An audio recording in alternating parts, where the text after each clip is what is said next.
ऊपर जिसका अंत नहीं उसे आसमां कहते हैं, और इस जहां में जिस प्यार का अंत नहीं उसे मां कहते हैं। एक बड़े अधिकारी हैं, उनके द्वारा लिखी गई ये कहानी है। उनके जीवन में घटी हुई ये कहानी है। कहते हैं कि मेरे घर में हर खुशी थी, हर सुख संपत्ति थी, कोई चीज की कमी नहीं थी, लेकिन एक बात मुझे वो सताती थी, वो थी मेरी माँ। मेरी माँ का एक आंख नहीं था और वो कमर से झुकी रहती थी, और इस बात को लेकर मेरी पत्नी उन पर चिढ़ती रहती। मेरे बच्चे उनको साइडलाइन करते, कहते कि मैं जब अपने लिविंग रूम में रहता हूँ, दादी वहां आ जाती हैं, दोस्त वहां रहते हैं और दादी को दोस्त मजाक करते हैं, मुझे अच्छा नहीं लगता है। और इन सब बातों को लेकर मेरी माँ को मेरे बच्चे, मेरी पत्नी उनको साइडलाइन करते हैं। ये बात देखकर सुनकर मुझे कतई अच्छा नहीं लगता, लेकिन मैं बोल नहीं पाता कि घर में कलह बढ़ जाएगी। हर कुछ सहता, एक दिन तो हद ही हो गया। मेरी माँ कहने लगी, बेटा अब मुझे यहाँ अच्छा नहीं लगता शहर में, अब मुझे आप मेरे गांव छोड़ दो, वहाँ आपके मामा जी हैं, वो मुझे देख रेख कर देंगे, मुझे अब अच्छा नहीं लगता है। मेरी पत्नी वहीं पर खड़ी थी, उसने भी माँ की बातों में हाँ मिलाने लगी, कहने लगी माँ जी अच्छा कह रही हैं, वहाँ गांव पर रहेंगे, मामा जी हैं और कुछ वहाँ पर हम लोग व्यवस्था कर देंगे, अच्छे से माँ वहाँ पर रहेंगे, इसमें क्या गलत है, माँ कह रही है। मैं हर कुछ जानते हुए भी मैं माँ को नहीं समझा पाया कि माँ आपकी अवस्थाएं अच्छा नहीं है, आप अब नहीं अकेला रह सकती हो।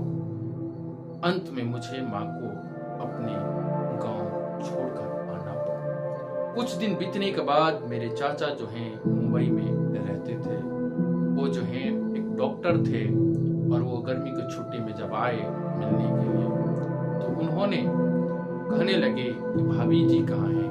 मैंने कहा भाभी जी तो मेरी माँ तो अभी गांव पर गई है, वहाँ पे वो रह रही है।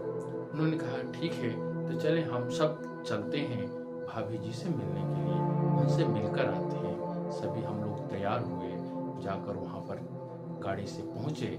जब जाते हैं गांव घर में घुसते हैं, माँ एक चारपाई पर लेटी हुई है, बुखार से तप रही है, परेशान है बुखार से। ये सब देखते हुए भी चाचा गुस्से में हो गए, आप लोग के थोड़ा भी समझ में नहीं आता है, माँ को अकेला आप लोग छोड़ दिए हो, आप शहर में आराम से बैठ रहे हो। चाचा जी गुस्से में हो गए।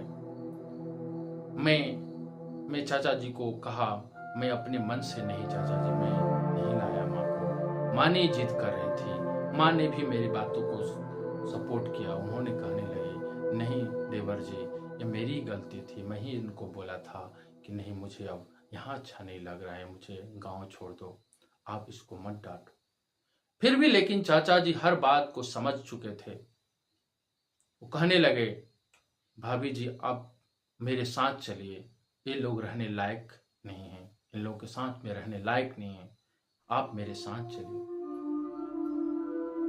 मैं चाचा जी को समझाते रहा, लेकिन चाचा जी गुस्से में थे। उन्होंने कहने लगे तुम्हारी माँ तुम्हारे लिए हर कुछ किया है, बहुत कम लोग ऐसे करेंगे, तुम्हें एक बड़े अधिकारी बनाने के लिए उसने क्या से नहीं किया, क्या क्या नहीं किया है उन्होंने। तुम्हें याद भी है जब तुम 2 साल के थे तो तुम एक बार सीढ़ी से गिरकर तुम्हारी आंख चला गया, तुम्हारा रीढ़ की हड्डी टूट गई,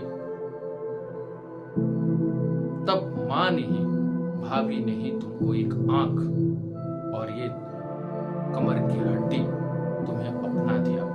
जो आप चल रहे हो देख रहे हो ये माँ की देन है। ये बात सुनते ही मेरे आंख से झरझर पानी बहने लगा। मेरी पत्नी बगल में बैठकर रोने लगी। मैं रोने लगा। मैं चाचा जी का पैर पड़ गया, कहने लगा, चाचा जी मुझे माफ कर दीजिए, मैं अपने जीवन में बहुत माँ को अपना दुख दिया हूँ, अब तो मुझे थोड़ी सी पुण्य कमाने का अवसर दे दीजिए, मैं बहुत अपनी माँ को कष्ट दिया हूँ। इस कहानी का सार यह है कि किसी भाई बंधु ने कभी अपने माता पिताजी को यह कहते हैं कि आपने मेरे जीवन में किया ही क्या है, मेरे लिए किया ही क्या है, तो उनसे कहना चाहता हूं, 100 बार नहीं, 1000 बार नहीं, अनंत बार, कि माँ और तुम्हारे पिता जो कर दिया है वो आप जीवन भर उसका ऋण नहीं उतार सकते।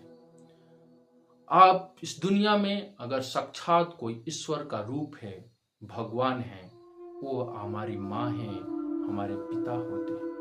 वो अपनी कुर्बानी कर देते हैं, हर कुछ अपनी खुशियों को कुर्बानी अपने बेटे के लिए। इसलिए अपनी माँ को, अपने पिता को हर समय सम्मान दीजिए। भले भगवान रूठ जाएं, लेकिन अपने माँ को, अपने पिता को कभी रूठने मत दीजिए। और अभी तो हमारी एक पर्व है, वो है जिउतिया। उसमें हमारी माँ जो है 24 घंटे निर्जला रहकर हमें एक स्वस्थ रहने की कामना करती है। तो हम कैसे भूल सकते हैं अपनी माँ को।